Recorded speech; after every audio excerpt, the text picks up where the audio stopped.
I'm back again. It's T-Biz here, and this is episode 8 because I believe I screwed up on episode 7 with his Heat Ray Godzilla and called it episode 8 when it is episode 7. So this is actually episode 8 of opening Super 7 Ultimates, opening Ultimates, whatever you want to call it. And yeah, so far this is the Cobra B.A.T, Battle Android Trooper.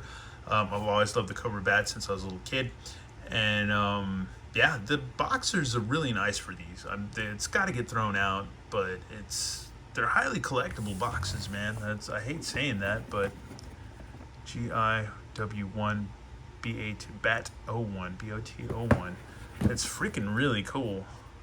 Nice. Like, you call it, is the word embossed or whatever? I forget the whatever, but yeah, it's really nice boxes, man. With the Cobra blue camo. So it's got like a nice metallic look to it, and it's just like, yeah, it's badass, man. Really badass. And then you open it up, and wow, there's your good old Cobra B.A.T, man. And this, I feel like this figure makes up for things that the classified version B.A.T lacks in certain ways not. But in certain ways, it just looks like the cartoon, which is pretty freaking cool, but a little bit bigger too. Either way, I'm stoked, man. I'm down. I love the classified series, and I love these too. They're not that bad. But we'll find out, because do I know 100%? No, I don't, because this will be the first G.I. Joe that I open up, as far as these go, because I haven't opened any Joes yet, and I have quite a few. Anyways, here's our Cobra B.A.T. There's a look at some of the cartoon shots right there. So you guys see right there, analyzing, rendering G.I. Joe's imagery, primary locations targeted, diagnostic complete. Okay, let's read that real quick. Let's see. Cobra B.A.T, Battle Android Trooper, file name classified, primary military specialty classified, secondary military specialty classified. B.A.Ts are the perfect Cobra troopers. They never question orders, complain about chow, shirk duty, or surrender. They require no leave time, sick pay, or benefits of any kind, and they are cheap and easy to replace. On the other hand, B.A.Ts do not react very well to changes in field conditions, nor do they discriminate between targets. They will shoot at anything that moves between targets. They will shoot at anything that moves, yeah. Be it a friend or a foe. And they also have an unfortunate tendency to burst into flames when hit from behind. B.A.Ts are dangerous to everybody. They'll shoot, bayonet, or kick anything in sight. Cobra infantrymen don't like to be on the same battlefield with B.A.Ts. When a Cobra unit is losing a battle, they will dispense B.A.Ts into the midst of the firefight in order to evacuate the area easily. Whew, man, that's a lot. I can read, but anyways, let's go ahead and get this guy open. Checks in. Here he is. He's really tall, dude. This figure is super tall. We'll have to definitely do size comparisons for this guy. Here we have from Jada Toys, we have Dew, or as you know, as Ryu, and he's hella taller than him. And let's see who else. Then we have Lord Death from the Batman 66 stuff, super taller than him. Let me see, and then we have another Super 7 figure. We have our good old, if I can get him out of this pile of figs, get him to stand up straight too. And bear with me, folks, bear with me. I didn't plan any of this. This wasn't planned. None of this was planned, ever planned really. But oh man, Cliff, get your head back on. Oh geez. All right, let me see. Yeah, there. Come on, Cliff. We'll take your base off for now. Sorry. There we go. There he is next to Cliff Burton, which I got to get him to stand fully straight. And yeah, he's taller than Cliff Burton, so.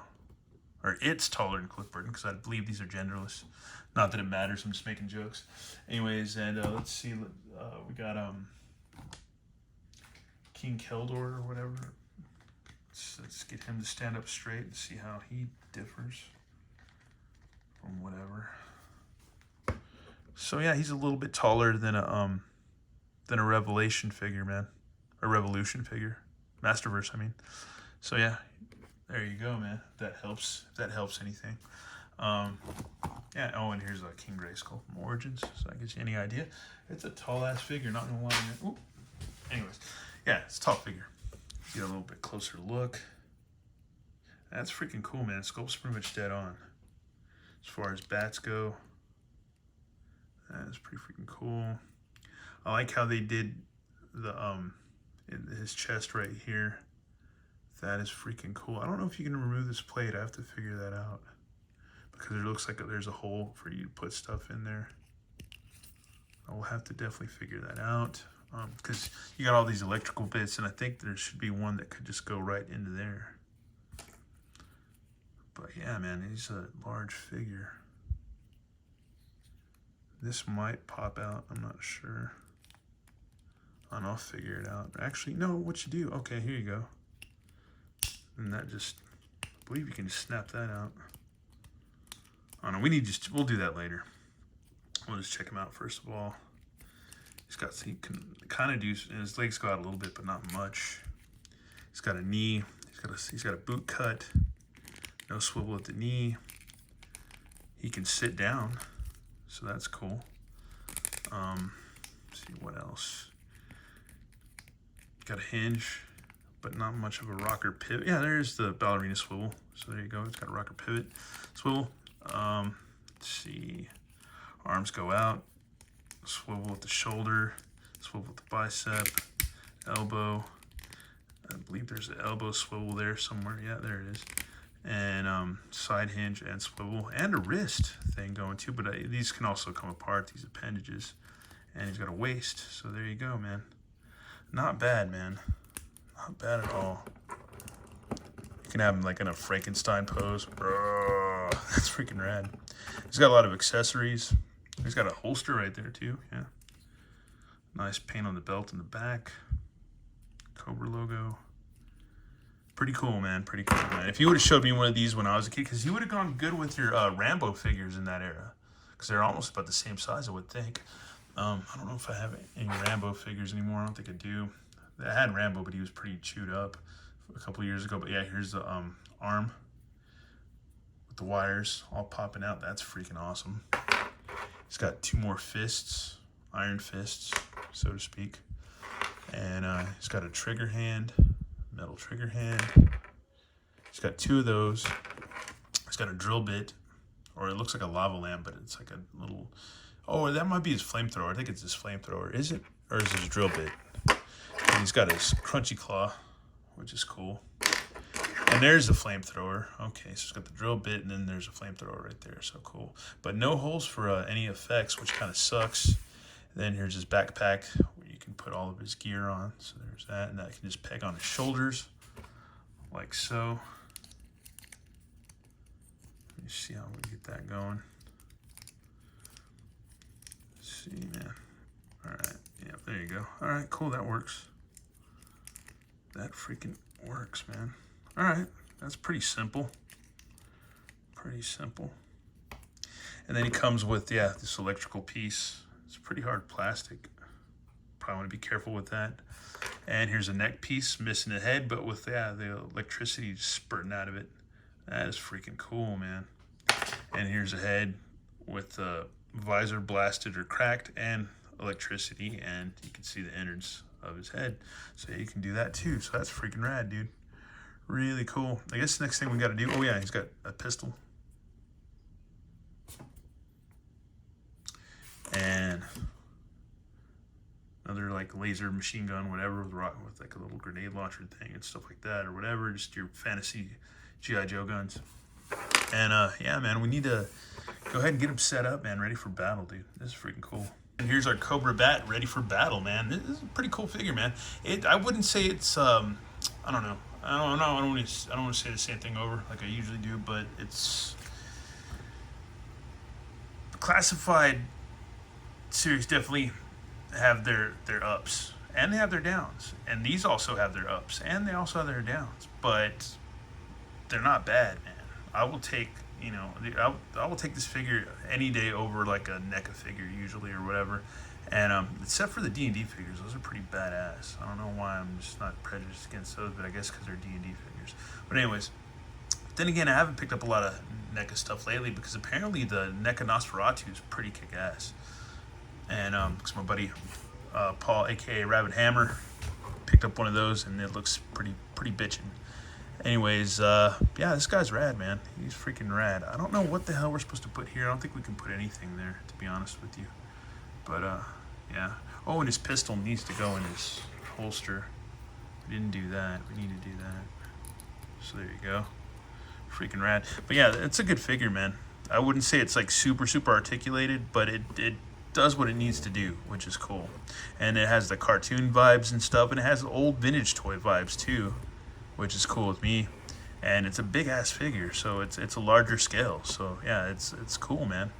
It's freaking cool. I like it a lot, dude. Really do. And yeah, next thing we're gonna do is figure out how to open this thing and get it battle damaged, which should be fun. And here we have them in battle damaged mode. It is tricky to get this plate off, but there's a tab right there, and you just got to pull it a certain way to get it to come off. And man, I'm going to put it back on and leave it on because I'm just so afraid of just breaking that little tab right there. It's so small. Anyways, but we got it off fine. I didn't break anything. But yeah, this is rad, dude. Got his head torn off. You have him holding his other arm. It's freaking rad. And it's got the electrical bits coming out of his chest, because in the old school it was just a little lenticular sticker thing or whatever. And then, you know, electricity coming out through his neck. It's freaking rad, dude. That's really cool. That is freaking awesome. Really cool. And then we'll put the other head on and be done with the video. We're back. We have him again in battle damaged mode with his battle damaged head. And yeah, it's fun, man. And all the extra appendages or, you know, weapons stored in the backpack, which you gotta be careful. Those really, you really have to shove those in. And this is a hard plastic backpack. You know, you got to really shove those things in. So yeah, and yeah, it's cool, man. I love this figure. It's rad. It's really cool. And one thing you need to also be careful is with this neck piece. I don't know if I want to use it a lot. Yeah, you got to be careful because it looks like I stressed it out a little bit right there. It's kind of hard to tell, but yeah, this thing, yeah, when you put that in, you got to be real careful. Probably want to use some long pliers to get it back out and heat it up a little bit. But yeah, just be careful because you can break that real easy. Anyways, if you want to use it a lot for photos or whatever, if we're just playing around with it. Yeah, this is a great figure, dude. I like him a lot. It's freaking really awesome. Cobra B.A.T, dude. Amazing figure. Really not bad. Like I said, they have, I don't know, they have their ups and their downs. I don't feel like they're perfect, but I don't expect a lot of things in life to be perfect, especially toys. Since, well, you know, I grew up with the vintage Kenner stuff, the vintage Joes, which broke all the time. A lot of toys that I grew up with just broke, or I broke them, or we broke them. And we played with them outside, in the dirt, in the mud, in the rain, in the snow, you know, you name it, in the sand, buried them in the sand, came back a week later, found them in the sand, you know, buried, or like treasure. But anyways, aka Destro. Anyways, I'm done with this review. Let me know whether you think these are worth it or not. I like them, and I kind of like the fact that they have imperfections, and they're, you know, not like 100% whatever. But then again, a lot of toys aren't. You know, sometimes Mezcos aren't, you know, 100% tits, but I like those too. So, you know, but sometimes they're pretty badass too, and sometimes these are pretty bitchin'. Sometimes a lot of toys are bitchin'. Sometimes NECAs are kind of lame, and sometimes they're kind of cool. And sometimes Hasbro stuff is kind of lame, and then sometimes it's kind of really cool. So, I don't know. I'm just kind of going on at this point. I should just shut up. But yeah, we're done with this. Anyways, thanks for watching. I'll have a good one. All right, later.